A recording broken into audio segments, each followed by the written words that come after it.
37e journée des championnats de D2. Désormais, il ne reste qu'un match au leader socialien pour accéder au titre de champion de 2e division. Résumé de la rencontre d'hier par nos confrères de France 3 Amiens.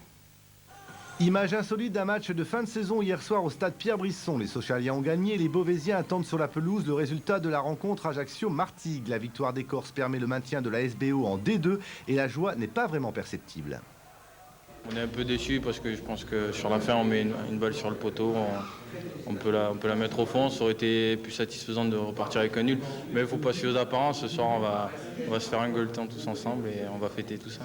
Il est vrai que la rencontre avait plutôt bien débuté pour les Beauvaisiens. À la 2e minute, Arnaud Gonzalez tente une pénétration dans la surface de réparation. 1 minute plus tard, c'est un centre-gauche qui permet à Réginald Derey de se montrer inquiétant. Mais rien n'y fait et c'est Sochaux qui ouvre la marque. Une longue ouverture de Manache à la 17e minute permet à Stéphane Crusset, aucunement inquiété par la défense beauvaisienne, de placer son tir. Pour l'égalisation, il faudra attendre la 64e minute. Superbe action. Long centre en profondeur de De Freitas qui t'ouvre au millimètre près la tête de Réginald Derey. Vincent Fernandez ne peut rien faire. Très court répit pour les Beauvaisiens. 2 minutes suffisent aux Sochaliens pour reprendre l'avantage. Là aussi, très belle ouverture du défenseur Hachke qui trouve la tête de Pierre-Alain Fro. Inattention de la défense beauvaisienne fustigée par Jackie Bonnevé.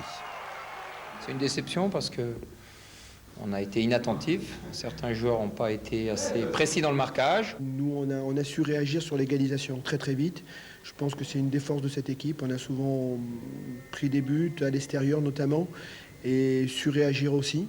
Belle réaction de Beauvais en fin de match. Dans le temps additionnel, Réginald Derey encore lui écrase une tête sur le poteau de Fernandez. Résultat final 2-1, maintien pour Beauvais et pour Sochaux la possibilité de finir premier de la D2.